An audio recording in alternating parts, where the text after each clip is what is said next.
آج ہم شام کے وقت بھائی عمر حیات کے پاس رکے تھے. بھائی عمر حیات نے کہا جی ساگ پکا ہوا ہے, آپ نے لازمی کھا کے جانا ہے.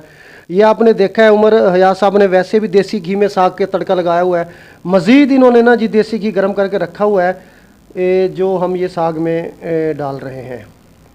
اور جو روٹی ہیں یہ بھی مکئی کی روٹی, مکئی کے آٹے کی روٹیاں بنوائی گئی ہیں. مزید اس پر ہم بات کرتے ہیں. ہمارے ساتھ سینئر موسٹ صحافی موجود ہیں عبدالعزیز عاصم صاحب, جو کہ ہمارے اچھے جہاں استاد ہیں وہیں دوست بھی ہیں. ان سے جانیں گے کہ آج جو ساگ ہم کھا رہے ہیں اس پہ کیا کہنا چاہیں گے. یہ جو ساگ ہے نا, یہ ایک سبزی ہے اور مختلف سبزیاں تیار کی جاتی ہیں, اور اکثر سبزیاں ایسی ہوتی ہیں جو پتے استعمال ہوتے ہیں, جیسے میتھی ہے, اپنا اس میں پالک ہے, سب کے پتے استعمال ہوتے ہیں. یہ بھی ایک جو اس کو کہتے ہیں سرسوں کہتے ہیں, تو اس کے یہ پتوں کا یہ ساگ بنایا جاتا ہے. اصل میں لفظ جو ساگ ہے نا, یہ بنایا گیا ہے کہ یہ سرائکی کے اندر یہ سوغات سے ہی ساگ بن گیا ہے. یہ سیل نہیں ہوتا تھا, اور اب بھی اس وقت بھی پاکستان کے کافی سارے خطوں کے اندر یہ سیل نہیں ہوتا, یعنی کہ اس کو بیچا نہیں جاتا, بلکہ یہ جب کسانوں کے پاس ہوتا ہے تو دوسرے دوستوں کو, ساتھیوں کو جا کر یہ پیش کرتے ہیں, پکا ہوا بھی اور ویسے بغیر پکا ہوا بھی. تو یہ سوغات سے ہی ساگ بنا ہے, اور یہ ہمارے جنوبی پنجاب کی ایک ثقافت ہے. ثقافت کے طور پر یہ استعمال ہوتا ہے, اور جب بھی یہ پکایا جاتا ہے تو اپنے دوستوں کو دعوت دی جاتی ہے, کھلایا جاتا ہے.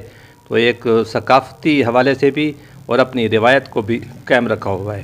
جی سر, یہ تو ٹھیک ہو گیا. اب ہم نے یہ دیسی گھی بھی اس میں ڈالا ہے, یہ ٹھنڈا ہو رہا ہے. جو روٹی مکئی کے آٹے کی پکی ہوئی ہے یہ بھی ٹھنڈی ہو رہی ہے. مزید آپ بتائیں, آپ جو ساگ کھا رہے ہیں آپ کیا کہنا چاہیں گے؟ آپ ساگ کتنے دنوں بعد کھا رہے ہیں؟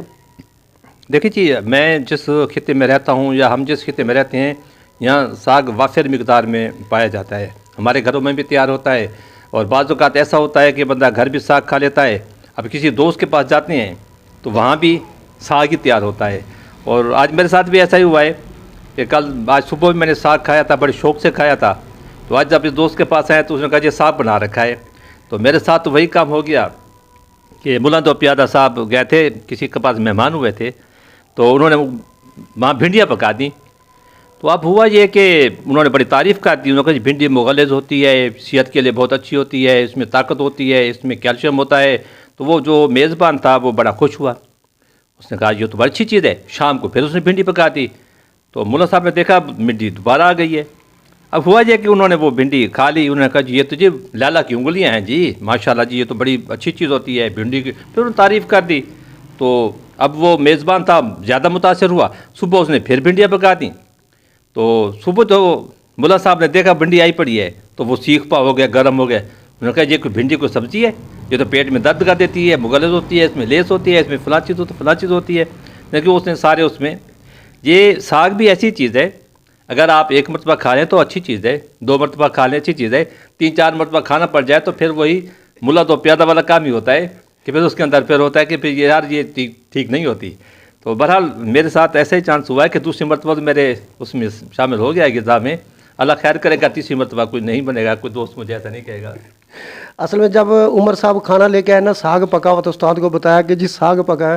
استاد نے یہی ہمیں مثال سنائی. انہوں نے کہا جی پہلے میں نے گھر بھی کھایا ہے وہ جو ساگ پکا ہوا تھا, شام کو کھایا پھر ساگ پکا ہوا تھا, اب ادھر آئے ہیں تو یہاں بھی ساگ پکا ہوا ہے. پھر انہوں نے یہ مثال سنائی جو کہ اچھی لگی. میں نے سوچا دوستوں سے بھی شیئر کر لیں. اور جہاں تک اب ہمیں کھانے کا نظر آ رہا ہے, مجھے لگتا ہے یہ ساگ بھی دوبارہ گرم کروانا پڑے گا, یہ دیسی گھی بھی دوبارہ گرم کروانا پڑے گا.